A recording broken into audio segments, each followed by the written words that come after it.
Alfabetização e letramento, práticas e intervenções pedagógicas.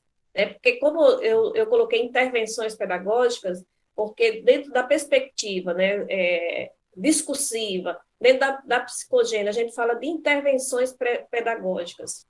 Né? Eu não sei se a Jaliane assistiu também essa semana teve uma live dele, do Vanderlei Geraldi, que ele fala, né, que nós não temos a prática, nós temos uma pessoa, uma professora que chega na sala de aula, mesmo que esteja ali um plano, mas vem toda a sua história. Né? Então, é importante essa formação do professor, levando em consideração o que ele já sabe.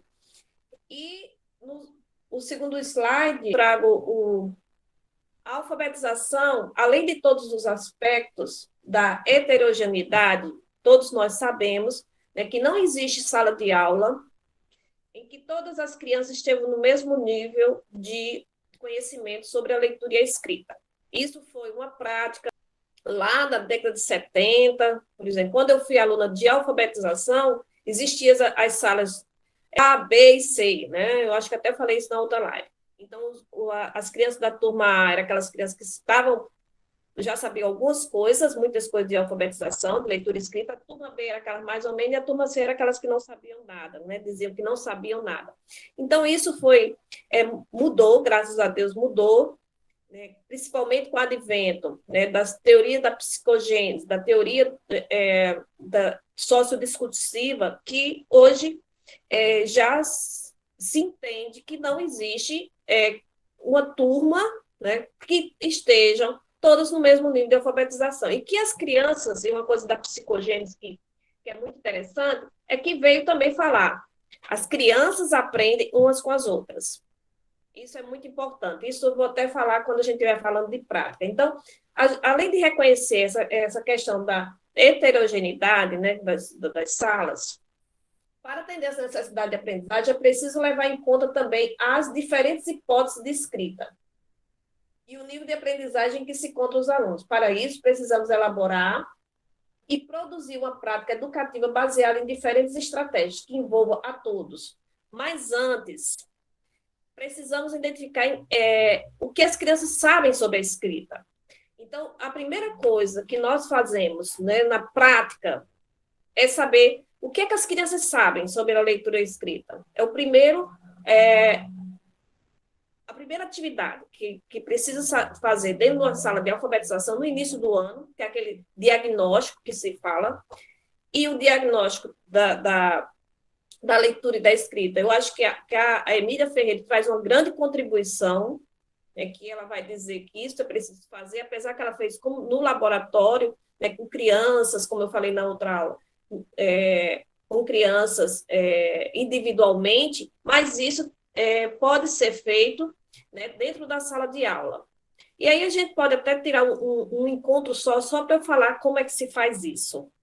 Hoje não vai dar tempo a gente falar sobre como se faz isso, o primeiro trabalho de diagnóstico da criança. A gente até pode, no próximo encontro, falar como é que eu faço o diagnóstico das crianças. Tem todo o procedimento, com folhas sem ser pautadas, listas, né, de palavras conhecidas das crianças, identificar as hipóteses, enfim. Mas hoje a gente não vai entrar nessa questão, a gente vai falar mais de uma forma geral, o que é que se precisa dentro de uma sala de alfabetização para que as crianças avancem nas suas hipóteses, né? E o CEALI, quando eu trago o conceito de alfabetização, que aí eu falei que ele considera hoje como notacional, que a escrita é notacional, ou seja, eu noto. Quando a Magda Soares começou os estudos dela, ela falava sobre a escrita como código, e ela mudou isso, né? Nesse último livro, eu lendo, ela já fala a escrita como notacional, ou seja, aproveitando a ideia da Emília Ferreiro.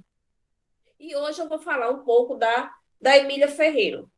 Pode passar o próximo slide, por favor? Então, assim, aprendizagem na perspectiva construtivista e psicogenética leva em consideração a aprendizagem se converte na apropriação de um objeto de conhecimento, ou seja, uma aprendizagem conceitual, O que é uma aprendizagem conceitual? Ou seja, existe um conceito, o que é a escrita, o que ela representa e como ela é representada. Então, quando a criança ela compreende o que é escrita, o que ela representa e como ela é representada, ela começa a avançar no seu processo de alfabetização.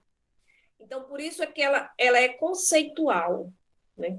Por isso que ela é preciso que ela seja compreendida, a escrita, de acordo com a psicogênese.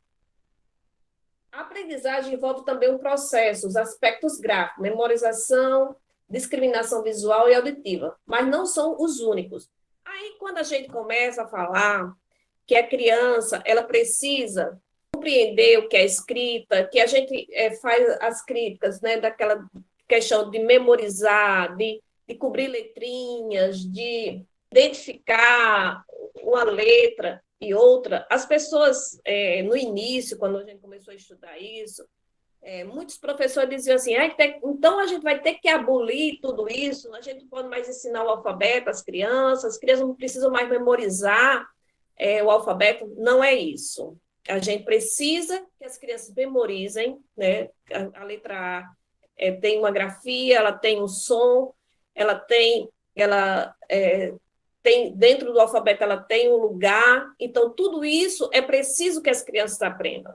Mas não são os únicos conceitos que essas crianças precisam aprender. Os aspectos construtivos, a conceitualização é mais importante, ou seja, é mais importante a criança compreender o que é escrita, o que ela representa e como ela é representada. Por muito tempo, exercícios para as crianças de alfabetização foram de cobrir letrinhas. Eu conheço professores que veem os livros didáticos para as escolas, mas eles preferem ainda aquela questão de cobrir letrinhas, né? As cartilhas de cobrir letrinhas, para as crianças memorizarem, ver como é que se escreve a letra. Então, abandona os livros e continua com as cartilhas, porque é muito mais fácil para o professor. Quando pergunta assim, mas professora, todo mundo aprendeu, todos nós aqui fomos alfabetizados, eu pelo menos fui alfabetizado dessa forma mais tradicional, cobrindo letrinhas. Sim, nós fomos alfabetizados assim, e para nós, no nosso tempo, a gente deu conta disso. A gente hoje é super alfabetizado porque nós pegamos outras vias para se alfabetizar, para se tornar leitor fluente, para se tornar letrado, né, um nível de letramento. Nós começamos a ler muito. Se você pega uma pessoa que foi alfabetizado lá na década de 70, como eu, né, que não se debruçou em literatura, em ler livros, essas coisas, essas pessoas, elas são alfabetizadas? São, né? Mas elas têm dificuldade na compreensão. Então, a nossa alfabetização hoje, ela vai muito além do que decodificar signos. E por isso que a gente precisa alfabetizar as crianças nesse contexto de letramento, fazendo com que a criança compreenda para que serve a leitura e a escrita. Então, a aprendizagem de processos na interação do aprendiz com a ação, com a escrita mediada pela ação, com a escrita, experimentar em ler, escrever, pensar em como se escreve e como se lê. Então, é preciso que a criança ela tenha essa oportunidade, não é cobrir letrinhas, mas ela tenha a oportunidade de escrever, escrevendo. Então, vamos fazer aqui, na frente eu vou falar um pouco sobre isso, né? Então, vamos fazer escrever as frutas do Amazonas. Vamos pensar aqui, vamos fazer a lista dos frutos do Amazonas, uma coisa que faça sentido para a criança.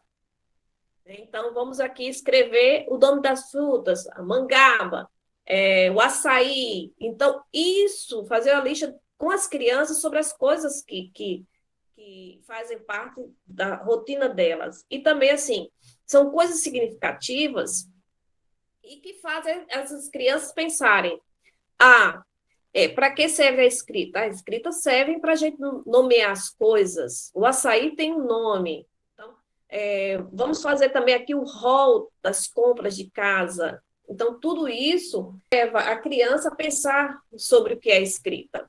Aí, então, a partir dessas interações, experimentações, ou seja, a criança escrevendo, a criança lendo, mesmo que ela leia só as imagens dos livros, o aprendiz constrói ideias e hipóteses sobre a escrita e sua natureza e funcionamento, mesmo que diferentes do convencional. Seu conhecimento próprio, prévio, constitui a base de novas aprendizagens. Então, assim, experimentando escrever, é experimentando ler, tendo a oportunidade de ler e de escrever que as crianças vão se alfabetizar. Pensemos nós, né, que para aprender hoje, nós aprendemos uma outra língua, alemão, inglês. A gente tem que tentar ler, a gente tem que tentar escrever, né, dentro de um contexto. Então, isso aqui se defende dentro da alfabetização, nesse conceito atual. As crianças têm que lerem e as crianças têm que escreverem. A evolução não é linear, mas permeada e movida por conflitos cognitivos que movem as aprendizagens. O que é essa questão da aprendizagem? Ela não é linear, ou seja, é cumulativa. Ela não é cumulativa. É tão comum a gente ouvir os professores dizer assim, menino, a fulaninho foi de férias. Quando chegou de volta, quando iniciou o ano, o menino parece que esqueceu tudo que eu tinha ensinado a ele. Ele já estava sabendo ler e agora não sabe mais. Então, isso explica que a aprendizagem ela não é linear. Como assim? Vamos pensar nós aqui, quando a gente estava aprendendo a dirigir. A gente, quando chegava na ladeira, num carro, passar a marcha no mecânico, né? Hoje tem os carros automáticos, mas passar a marcha mecânica. Então, você chega na ladeira, você fica tremendo de medo, né? Do carro descer. Depois, quando você já está mais habilitado, quando você está mais à vontade, quando você começa a dirigir, e aí você chega na ladeira, você já tira, põe lá o pé e faz a meia embreagem, você já tira até a serrinha de unha, enquanto o sinal abre para você, e você fica super relaxado, ou seja, você foi aprendendo ao longo do tempo. Assim são as crianças. Por exemplo, às vezes as crianças estão alfabetizadas no final do ano, mas só que elas não estão muito seguras daqueles conhecimentos. E chegam de volta à escola e parece ter regredido. Por isso que fala que essa aprendizagem não é linear. Agora, depois que esses conhecimentos estão consolidados, aí sim, né? Ou quando eu estou dirigindo, eu chego numa ladeira que tem um sinal, e aí eu já tenho mais conhecimento, já tenho uma prática, né, de direção que não me faz mais ter tanto medo do carro descer. Então, essa analogia que eu gosto de fazer para explicar que o processo de alfabetização ele não é linear, né? Ele vai, às vezes as crianças têm regridem, né? Mas também não é assim, regride, está tá em alfabeto e regride lá do pré-silábico. Não é assim. Regride um pouquinho, porque esses conhecimentos não estão consolidados. Os erros fazem parte do processo individual de construir os conceitos necessários à compreensão. Então, aquilo que foi condenado durante muito tempo, que as crianças não podiam errar, com o meu tempo que eu fui alfabetizada, a professora botava lá um lápis vermelho e cobria todas as palavras que eu tinha errado, né? Nessa outra compreensão, nessa outra concepção de alfabetização, esse erro ele é necessário para as crianças avancem. É necessário que a criança perceba que errou, né? Que errou. Ai, carro não se escreve com K? Não se escreve. Vamos procurar no dicionário como é que se escreve carro. Não escreve só com R. Como é que se escreve? Olha o som, como é carro, tem dois R, ro. Então, é preciso que as crianças errem, é preciso também que elas reflitam sobre isso, para que elas possam avançar. E, por último, aqui, é preciso, portanto, privilegiar a ação e a reflexão, não é isso que eu estou falando. É preciso que as crianças elas pensem sobre as produções dela. É preciso que elas pensem sobre a escrita, sobre a leitura também. Os níveis de concepção da escrita Emília Ferreira Teberossa. Pode passar.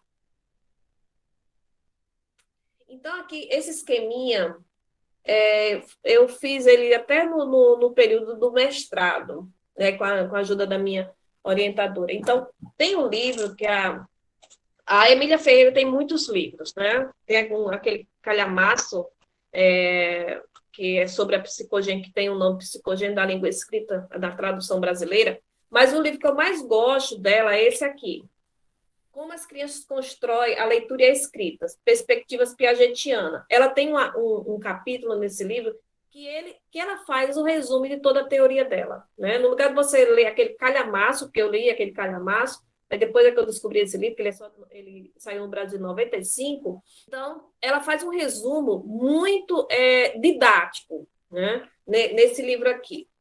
E, a partir dessa leitura, desse capítulo aqui, eu fiz esse esquemazinho junto com a minha orientadora da época, porque ela vai dizer que as crianças passam por 3 níveis, os 3 níveis de construção para entender o que é a escrita. E dentro desses 3 níveis, ela vai dizer que no primeiro nível, a criança faz a distinção entre a representação icônica e não icônica. O que é isso? A criança começa a perceber que a escrita não é desenho. Porque até nos 3, 4 anos, as crianças, faça aí a palavra bola, e ela desenha a bola. Então, desenha a bola para ela, é a representação do objeto, é o desenho. Quando ela sai dessa fase icônica, né, o icônico é o desenho, quando ela sai dessa fase icônica, então ela já está no primeiro nível. Então, ela faz lá a palavra bola, ela coloca lá um C, um D, um F, um G, enfim, ela vê letras no seu ambiente e ela diz, não, então a palavra bola deve ter uma representação com letras. E ela se sente, já sabe, né, que aquilo é representado por letra, ela coloca as letras, né? Então, é a primeira fase. Existem livros por aí que vocês vão ver, pessoas escrevendo, que a Emília Ferreira diz que o período de desenho é silábico. Não é, gente. Ela diz com todas as letras aqui que o período de desenho não é pressilábico. Não é pressilábico. O pressilábico começa quando a criança começa a fazer a distinção. Ela diz com todas as letras, muito bonitinho nesse capítulo do livro. Quando a criança começa a fazer a distinção entre o que é desenho e o que não é desenho, então ela já está no primeiro nível. Dentro desse primeiro, vem para o segundo nível. Então, ainda é pressilábico. O segundo nível ainda é pressilábico, porque a criança começa a escrever, como eu disse, a palavra bola com várias letras. Geralmente, ela usa as letras do nome dela, porque a primeira coisa que a gente ensina a criança é fazer o nome. Então, ela começa a conhecer essas letras, e ela quer pegar todas essas letras do nome dela e representar todas as palavras que pedem para ela escrever. Então, ela se sente segura, ela tem esse repertório de letras e ela usa para fazer tudo. Todas as palavras vão ser escritas com as letras do nome dela. Então, nesse período aqui, onde está esse amarelinho, ela ainda está no nível pré-silábico.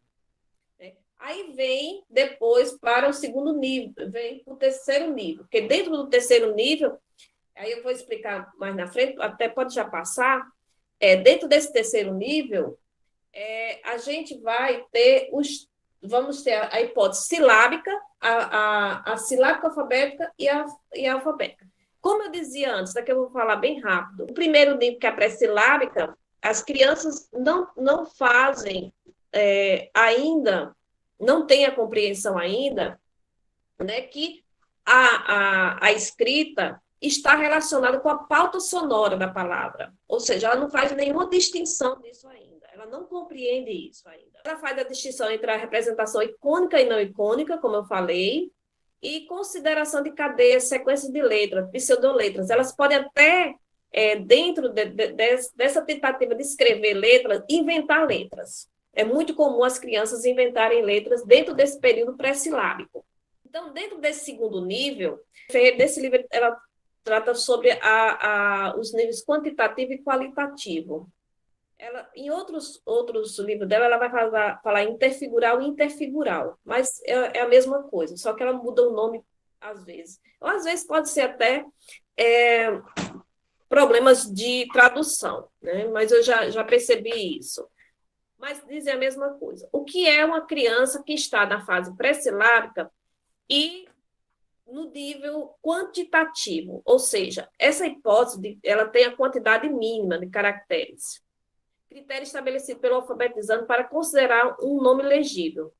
Seria a determinação da presença mínima de letras. Em geral, costumam entre 3 e 4 letras. Então, elas começam a escrever macaco, e ela escreve, ela diz, não, só com uma letra não vai, tem que ser pelo menos umas 3 ou 4 letras. Mas isso tudo aleatório, gente. Escreve macaco com a palavra D, V, o nome dela é Viviana, ela bota um V, um N, um A. Então, nada corresponde, não tem nenhuma relação com o fonema da palavra, né? Ainda não existe isso na compreensão dela. E na qualidade, aí ela começa a pensar que tem que ter variedade. Por exemplo, três M's para a palavra macaco, ou 3D para a palavra macaco. Não pode. As palavras não podem ser feitas com as mesmas letras, né? Tudo isso ainda dentro do período pré-silábico. Aí vamos para o terceiro período. Pode passar aí, por favor. O terceiro período, que chama-se a fonetização da escrita.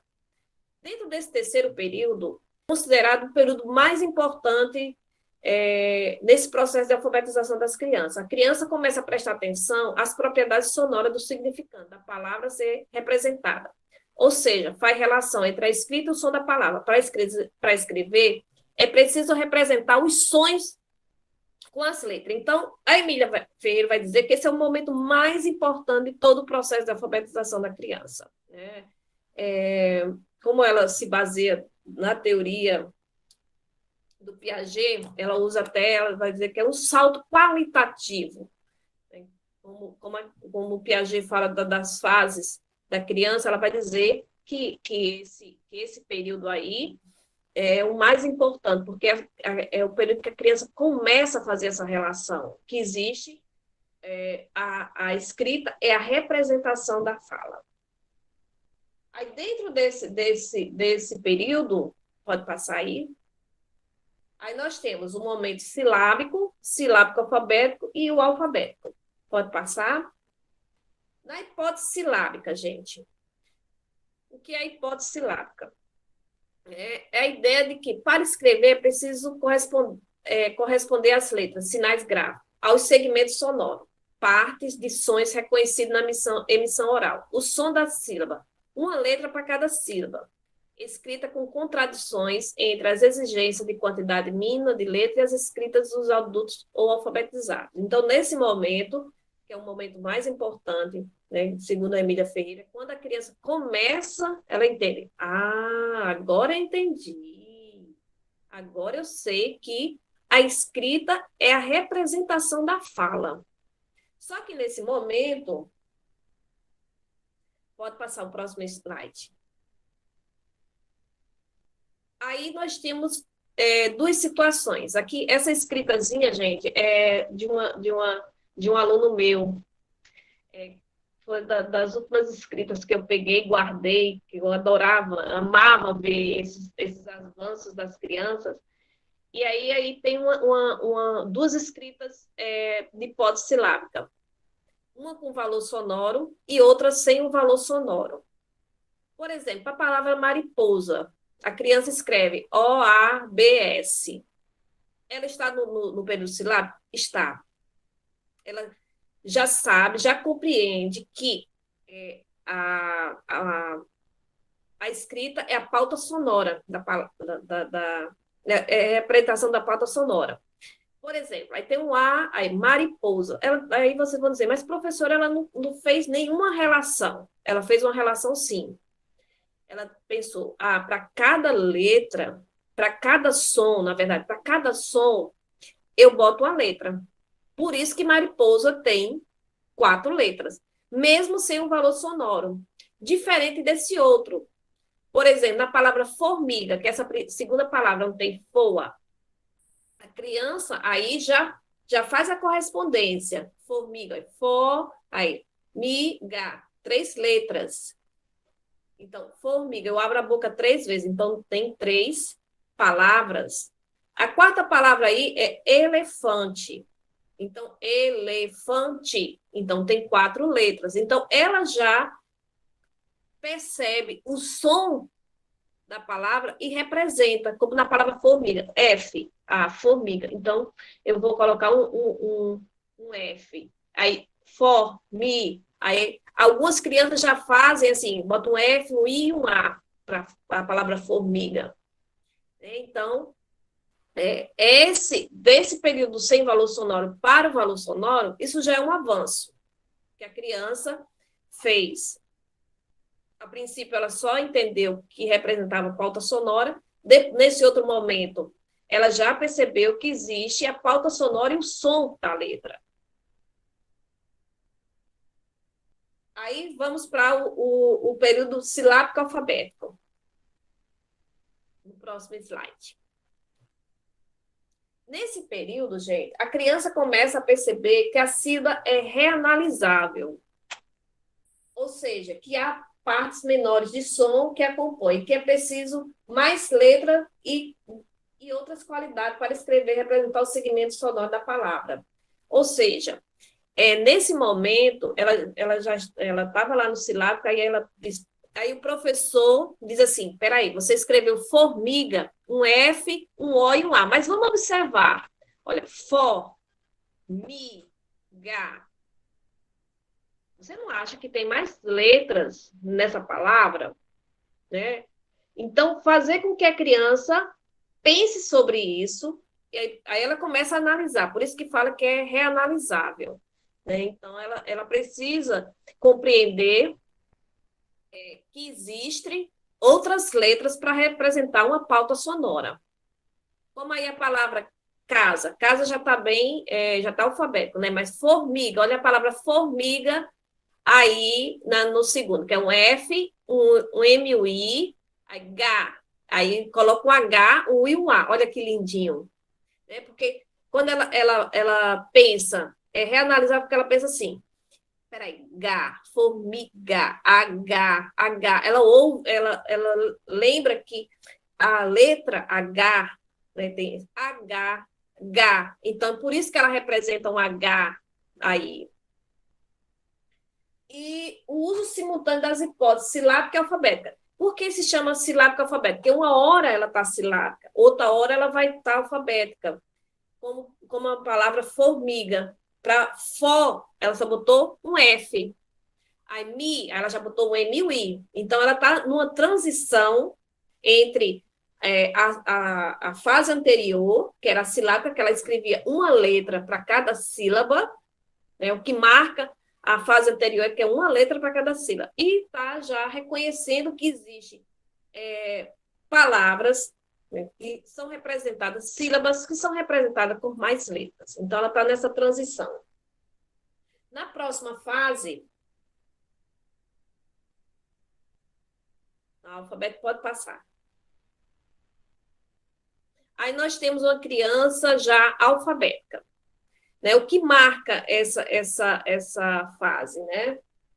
Que ela identifica esse nível, a compreensão de que o sinal gráfico representa o fonema, ou seja, cada um dos caracteres da escrita corresponde ao valor sonoro da unidade mínima de som, o fonema. E cada um precisa ser representado. Então, nessa hora que a criança está alfabética, ela já compreende, né, que uma sílaba pode ter mais de uma letra. Né? Na maioria das vezes vai ter mais de uma letra. Então, nesse momento, ela compreendeu, né, que a escrita, uma sílaba pode ter mais de uma letra.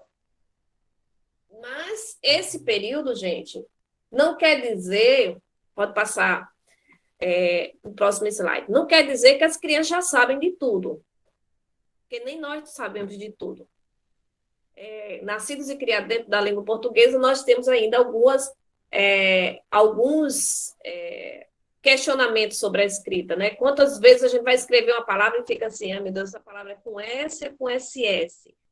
Todos nós, né? Então, as crianças nesse período que estão alfabéticos, né, que já chegaram à última etapa, de acordo com a teoria da Emília Ferreira, da fase alfabética, da hipótese alfabética, ela ainda precisa incorporar outras propriedades do sistema alfabético, da língua escrita, como a segmentação. Nas crianças, é muito comum elas escreverem uma palavra colada com a outra. Né? Essa semana mesmo eu estava lendo uma reportagem, uma matéria, e estava a palavra de repente junto. Eu disse, meu Deus, um jornalista escreve isso, não era num jornalzinho qualquer, era um jornal, era uma matéria do UOL. Mas, enfim. Aí, a segmentação das palavras. As crianças têm dificuldade, né? Nesse período ainda vai ter que ser trabalhado bastante essa questão da segmentação das palavras. A ortografia, o uso de letra maiúscula, o uso de letra minúscula, também. A estrutura textual dos gêneros diversos, de identificar, né, o que é uma narração, do que é uma poesia, do que é uma carta, do que, enfim, quais os tipos de texto. Nesse percurso, os erros fazem parte do processo de aprender. São indicadores de como o aprendiz está pensando, entendendo, do que já conhece, já sabe, do que precisa saber e do que precisa entender. Consequentemente, o que o professor precisa ensinar. E aí, então, quando eu estou aqui falando, né, dessas questões, né, que é preciso a gente saber, né, o que as crianças sabem da leitura e da escrita, eu acho que a Emília Ferreira ela traz uma contribuição muito importante para nós alfabetizadores, para nós entendermos o que as crianças sabem, porque eu só posso trabalhar de uma forma que as crianças se alfabetizem se eu souber o que elas sabem. Né? Então, por isso que é importante o diagnóstico, e por isso que é importante saber fazer esse diagnóstico inicial, saber o que, que as crianças sabem sobre a escrita. Isso também vai interferir na forma em que eu vou organizar a minha sala de aula. Até nisso é importante saber, por exemplo, eu não vou colocar uma criança que está pré-silábica perto de uma criança que está alfabética. Por quê? Porque a criança que está pré-silábica, ela precisa de alguém que tenha um conhecimento próximo dela. Então, eu vou colocar ela perto de uma criança que está silábica, para elas conversarem, né? Porque elas conversam muito quando vão resolver as atividades. Isso é importante demais dentro da sala de aula, né? As crianças aprendem muito com as outras. Porque se eu colocar uma criança que está pré-silábica perto de uma criança que está alfabética, o que é que ela vai fazer? Ela vai todo o tempo pedir ajuda para o que está alfabético e vai só copiar a atividade dele. Né? Então, eu pego uma criança que tenha proximidade. Professora, mas como é que a senhora faz esses testes, que aí a gente vai deixar para outra aula? Não tem como fazer, acompanhar um por um. Como é que eu faço, né? Os meus alunos dizem assim, quando estou no estágio, professora, mas é impossível você acompanhar os alunos dentro fazer o diagnóstico, que eu fazia o diagnóstico dos meus alunos, todo mês eu sabia, eu tinha lá a relação de como eles estavam avançando e fazia testes para acompanhar o desenvolvimento deles da escrita e da leitura. Eu desenvolvi a estratégia de fazer o seguinte, hoje eu vou fazer uma lista, a gente ouviu a poesia do Manuel de Barros, vamos fazer aqui. Então, eu vou pegar algumas palavras e vou fazer uma lista de animais. O Manuel de Barros fala dos animais. Vamos fazer uma lista dos animais que a gente conhece e fazer a lista com os animais. Depois, aí eu pegava 10 alunos daquele dia e olhava de cada um, né, como é que eles estavam e questionavam a eles. Né, porque não dá para você fazer, numa classe de 25 alunos, como é que eu vou estar discutindo, falando com meus alunos, um por um, questionando eles, para eles avançarem. Não tem como, gente. Aí eu fazia com 10 alunos, aí investigava eles, e aí depois eu corrigia no quadro. Né? Aí os outros 20 alunos, né, os 15, 20 alunos, eles faziam a correção pelo quadro. E aí eu sempre colocava assim, gente, olha, se a escrita tiver diferente, se vocês escreverem o nome incerto, só com I, não é para apagar. Vocês vão escrever na frente, não apague, escreve na frente. Né? Para aqueles que eu não tive a oportunidade de ir lá na carteira dele, de conversar com ele na cadeira dele, eles pensarem no que estava diferente da escrita deles. Então, mas isso aí a gente vai falar mais precisamente quando eu for falar do diagnóstico, né, de como deve ser feito o diagnóstico. E aí, quais vamos dizer assim, quais as estratégias gerais que eu, enquanto professora alfabetizadora, devo ter na minha sala de aula? Próximo o slide, por favor. Então, assim, realizar atividades de escrita para descobrir em que nível seus alunos se encontram, podendo ajudá-lo a alterar ou consolidar as hipóteses, como eu estava falando, né? Fazer isso periodicamente, para você ter uma noção do avanço ou da permanência das crianças em determinadas hipóteses. Eu tenho até um quadrinho que eu criei que me dava a noção, né, da evolução das crianças. Eu vou passar também para vocês depois. Aí, quanto mais contato a criança tiver com a escrita, mais rápido ela pode chegar à hipótese alfabética. Registrar a palavra com todas as letras, cometendo erros ortográficos ainda, passando a compreender como a linguagem escrita funciona. Então, assim, primeiro, a questão da realização do diagnóstico. Segundo, quanto mais contato com escrita as crianças tenham, né, de escrever, do professor ler, não de fazer cópia, gente. Quando eu falo da escrita, eu estou falando da escrita espontânea, né, porque fazer cópia não desenvolve a compreensão das crianças sobre a escrita. O que vai fazer ela analisar são as escritas espontâneas. As escritas espontâneas são os ditados, são pedir para que as crianças escrevam uma frase, escrevam um convite, essas coisas são que fazem com que você perceba, né, em qual nível a criança está. É muito comum, por exemplo, alguns professores dizer assim, meus alunos, professora, já sabem escrever, mas não sabem ler. Mas como assim? Como é que uma criança sabe escrever e não sabe ler? Tem alguma coisa estranha aí. Mas quando eu começo a conversar com os professores para saber como é que essas crianças escrevem, aí se cópia. Ah, tá. Então, as crianças fazem cópias, elas tiram tudo do quadro. Então, é outra coisa, gente. Não tem como eu saber escrever, por exemplo, saber escrever em alemão. Ah, faz uma carta em alemão. Se eu não sei ler em alemão, se eu não conheço a língua alemã, não tem como. Né? Eu só consigo escrever aquilo que eu conheço, aquilo que eu sei ler. Outra coisa que é muito comum os professores falarem, né? E até queixa dos pais, mas menino, será que a professora está escrevendo esse nome errado no quadro? As crianças escreverem diferente, né? Enquanto estão copiando. Né? Então, as crianças, quando elas vão sendo alfabetizadas, as crianças, elas desenvolvem, por exemplo, a fluência na escrita, mesmo fazendo uma cópia. Como assim? Você coloca as crianças para escrever. Aquelas crianças que estão lá pré-silábicas, elas vão pegar assim a letra. Elas vão olhar, está lá a palavra javali, ela faz o J, aí levanta a cabeça, bota o A, aí bota o V. Elas são muito mais, demora muito mais. Quando as crianças já sabem ler, então ela vê a palavra javali, ela javali. Né? Então, é muito mais rápido, porque elas já sabem ler e escrevem. Né? Se nós formos pegar hoje, está lá um quadro cheio de palavras mandarim. Eu não sei mandarim.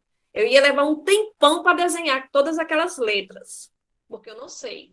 Alguém de vocês ou qualquer outra pessoa que sabe ler em mandarim, só ia olhar a palavra e escrever. porque elas já sabem ler.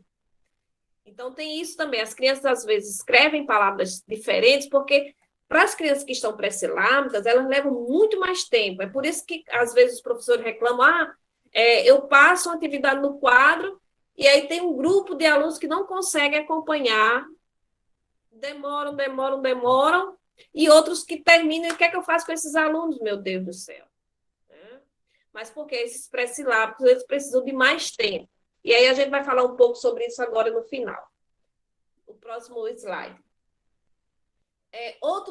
Um exemplo de atividades, né? Que isso eu estou dando de maneira geral, que dentro de uma sala de alfabetização precisa ter. Tem milhões de outras coisas, mas assim, eu só peguei algumas. Escrita do próprio nome, dizer qual é a primeira letra, dizer qual a última, contar quantas letras tem o seu nome, por que recebeu esse nome, né? São atividades que a gente, no início do ano, a gente faz. Produzir um texto com os alunos, o professor sendo escriba. Minhas crianças não sabem escrever texto, professora. Então você vai escrever o texto para elas. Eu lembro de uma atividade que eu fiz com meus alunos, porque às vezes acontece isso. Você prepara a aula e quando você chega lá, a sua aula, fazer que nem o outro, foi para o saco, não rola. Porque nesse dia eu cheguei na escola e as crianças estavam tinha encontrado uma gatinha junto com os gatinhos. A gatinha tinha parido lá na escola. E aí isso era um frevo, gente. Era criança saindo da sala de aula, queria ver o gato e não sei o quê. Então vamos ver o gato, vamos ver lá a gatinha. E aí a gente foi olhar para a gatinha estava com 3 gatinhos. E agora? E agora ele vai voltar para a sala de aula. E a gente vai construir uma história dessa gatinha. Como é que se chama essa gatinha? Eu fui colocando as ideias dele no quadro. Como é que se chama essa gatinha? Onde é que ela mora? E fui construir um texto com as crianças. E isso foi uma aula muito interessante. Depois a gente fez umas dobraduras com os gatinhos, colamos lá num painel, colocamos o nome dos gatinhos. Né? Foi uma aula maravilhosa. A minha aula que eu tinha feito anteriormente não tinha sentido naquele momento, porque as crianças estavam todas empolgadas para saber a história dos gatos, queriam ver os gatos, né?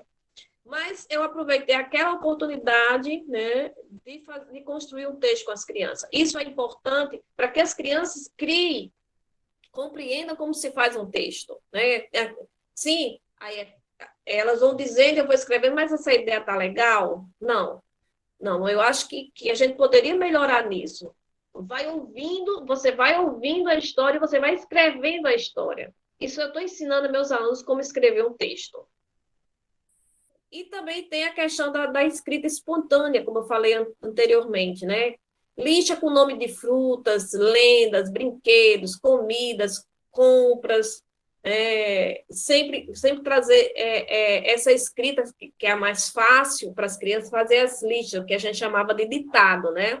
Só que os nossos ditados, né, no tempo que a gente era crianças, eles não tinham um sentido. Pegavam palavras aleatórias e ia se fazendo ditado. Era boca, sapato, ou então era sapo, sapato, quando estava estudando a letra S, né? Então, se fazia isso. E as listas, elas têm que ter um cuidado, elas terem uma coerência, elas terem um sentido. O mais importante. Próximo slide, por favor.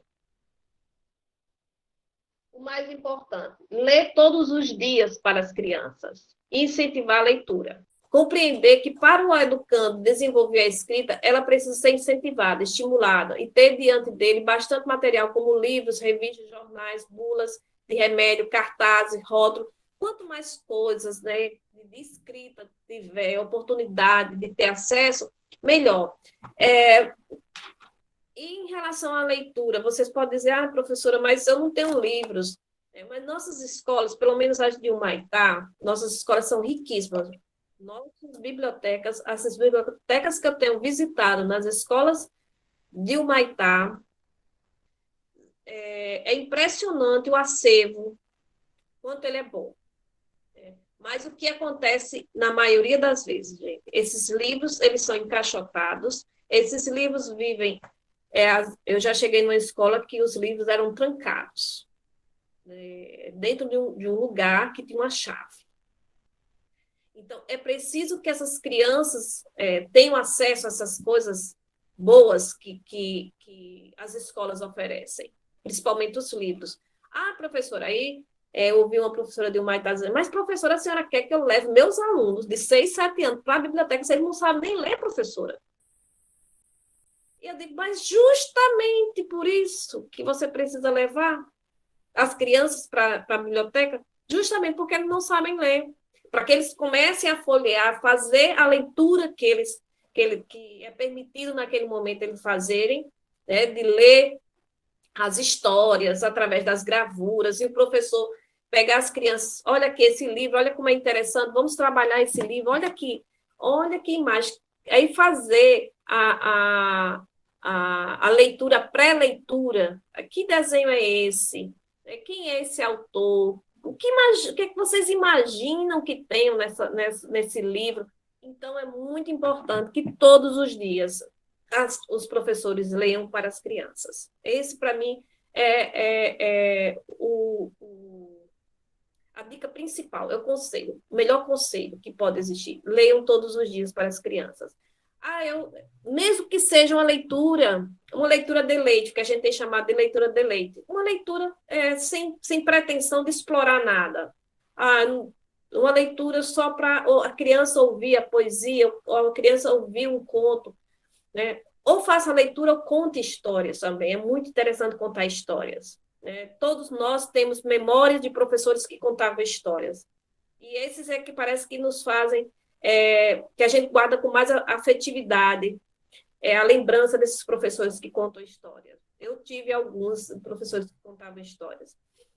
E isso é importante para as crianças aprenderem a gostar dos livros. Gente, eu até falo, se nós conseguíssemos dentro da nossa prática, fazer com que as crianças desenvolvessem o hábito da leitura, a gente já tinha ganhado o prêmio maior da educação, que é desenvolver o hábito da leitura das crianças, né? Então, não precisa começar, por exemplo, com Machado de Assis, né? Não, vamos começar com leituras que, quando a gente só vê, é interessante que pelo menos no meu tempo era assim, e parece que a coisa ainda está meio assim, a gente ia ter contato com a literatura lá no ensino médio, que aí a gente ia ler Iracema, ia ler Dom Casmurro, ia ler aquelas obras para a gente fazer resumo, né? Eu tive a prática de leituras não pelo fato da escola me oferecer, mas porque, como eu tinha uma tia que trabalhava numa biblioteca, então eu tive acesso a alguns livros durante a minha vida. Isso me ajudou bastante. E outra coisa, desenvolver projetos na escola. Pode passar o próximo slide. Isso aqui são algumas ideias, né, que eu tenho pensado e até desenvolvido em projeto de extensão na universidade com as escolas que eu trabalho. Criação de acervo de biblioteca para finais de semana, que as crianças possam levar os livros para casa para ler. Ah, professora, como é que a gente vai cobrar a leitura? Gente, não cobra a leitura. Aí, as crianças levam o livro para casa, de repente encontra alguém que leia para elas, que elas não sabem ler, ou então, na sala de aula, perguntar, e aí, vocês tiveram contato, conseguiram ler o livro, olhar para o livro, essas coisas, né? Não tem que partir logo da obrigação, né, do leitor, porque não tem coisa mais chata do que você ler um livro, todos nós passamos isso no ensino médio, que tem que ler um livro, tem que fazer uma resenha, né? E aí tem um livro do Daniel Pennac, que é Os Direitos do Leitor, que ele diz assim, a gente tem direito até de não ler, de pular páginas, né, de ler de trás para frente, né? Então, é preciso também que a gente desenvolva essa compreensão da interlocução do leitor com o livro, e é que isso fique mais de uma forma mais light, né? De uma forma mais prazerosa, essa é a palavra que eu quero dizer, uma forma mais prazerosa de leitura. E aí, realizar feiras para troca de livros também, sugerir aplicativos com os livros gratuitos, criar teatro na escola, que os pais possam ir assistir. exposição de desenho das crianças, baseado na leitura que os pais fazem em casa. Então, levou um livro para casa, e aí faço pedir aos pais, quando eles forem, façam um desenho, depois fazer uma exposição com esse desenho. Ele levou um livro para casa, ele gostou do livro, então faça um desenho, e depois a gente faz a exposição desses desenhos. E falando em exposição, uma coisa que é muito interessante, que as produções que estejam nas paredes da sala de aula sejam produções das crianças. Eu tenho, acho que até falei na última live, que é muito interessante e é bonito, não deixa de ser bonito. As escolas de educação infantil de primeiro ano, elas são muito lindas, né? Às vezes os professores tiram dinheiro até do próprio bolso para ornamentar a escola, porque fica muito bonito. Mas, no entanto, a gente vê empobrecidas de produções das crianças. É preciso que tenha atividade das crianças, para que elas sintam orgulho de ver as coisas delas expostas, né? Nada é mais gratificante para uma criança do que ver o seu trabalho exposto. Então, o calendário da sala de aula, as regrinhas da sala de aula, tudo tem que ser feito pelas crianças, que assim elas vão ter satisfação de expor resenha dos livros no site da escola. Então, são coisas, são ideias, né, que eu tenho desenvolvido, existem outras também. Tenho trabalhado também na organização das bibliotecas nas escolas, por isso que eu digo que as escolas têm um acervo muito bom de livros e literatura. E, finalizando, e as atividades? No próximo slide. Uma das formas de ampliar e aprimorar a nossa prática educativa é criar variações, adaptações dentro de uma mesma atividade, na aula de alfabetização. Tarefa complexa, mas porém possível. Porque, lembra que eu falei para você, a gente tem que colocar as crianças que têm uma proximidade de conhecimento. Uma criança que está pré-silábico com uma criança que está silábico, uma criança que está silábico com todo silábico alfabeto. Então, mas a gente, para que aquelas crianças que já estão alfabetas, né, elas terminam as atividades, a gente fica dizendo, aí ficam virando na sala. Enquanto a gente está dando atenção àqueles que mais precisam, as outras crianças fazem a festa, né, na sala de aula. E como a gente pode resolver isso? Aí eu trago uma próximo slide, por favor. Uma musiquinha bem rapidinha, né, que é muito trabalhado com as crianças, que é a borboletinha, aquela música borboletinha está na cozinha, né? Então, como é que a gente pode trabalhar uma atividade dessa com as crianças, trabalhando com todos os níveis? Para as crianças, pode passar o outro slide. Para as crianças pré-silábicas, por exemplo, a gente pode, para os alunos dessa hipótese, pré-silábicos e silábico, a gente pode botar a atividade de escrita em duplas ou individuais, né? Pode ser apresentado aos alunos o texto com lacunas no final da frase para que escrevam o que falta. Lá na música, falta a palavra borboletinha. Então, é um texto que sabe de memória, que isso é uma coisa interessante que se traga para as crianças. Não vamos trazer também um texto, às vezes os professores falam assim, os textos do livro didático 3, 4 páginas de leitura. Como é que uma criança pré-silábica vai ler um texto de 3, 4 páginas? Então, é interessante que a gente traga para as crianças, nos seus primeiros anos de alfabetização, textos pequenos, poesias, musiquinhas, mas aí os alunos que já estão alfabetizados, né? Aí essa é a proposta da atividade. Então, para esses alunos que estão pré-silábico e silábico, a gente pode pedir, trazer a musiquinha com as lacunas, onde faltam as palavrinhas, e eles estão pensando, como é que se escreve a palavra borboletinha? Então, um vai ajudando o outro. Os alunos escreverão segundo suas hipóteses, que devem ser confrontadas entre si na lousa, para que, com as devidas orientações e intervenções do professor, cheguem à escrita alfabética. Uma variação dessa atividade é oferecer aos alunos as letras móveis, aquele alfabeto móvel, né? Ou então, mas é possível também propor que escrevam a linha inteira do texto, ou do texto em duplas, ou ampliar o seu repertório pensando em uma lista de nomes de animais no jardim, por exemplo.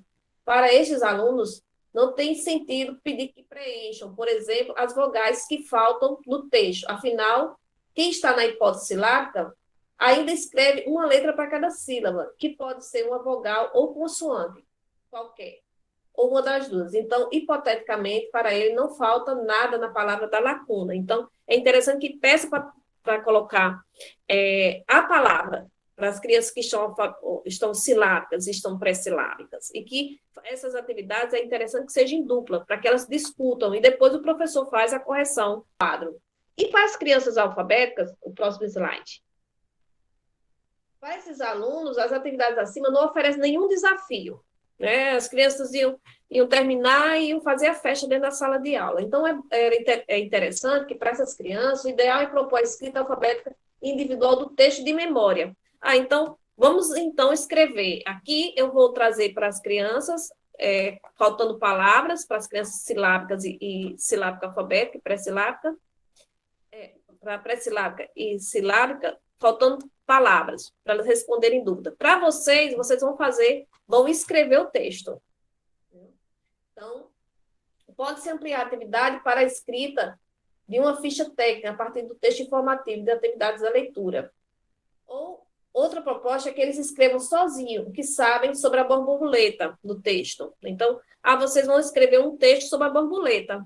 Vocês que já estão alfabéticos, estão silábico alfabético. Então, existem adaptações de atividades que dá para a gente trabalhar, né, com os vários níveis. Se você tiver níveis muito discrepantes dentro da sala de aula, tem que ser feitas essas adaptações. E por isso, aí eu volto mais uma vez a falar de quanto é importante a gente saber, né, o nível de conceito que as crianças já construíram a respeito da escrita. Gente, e por hoje é só, né? Obrigada.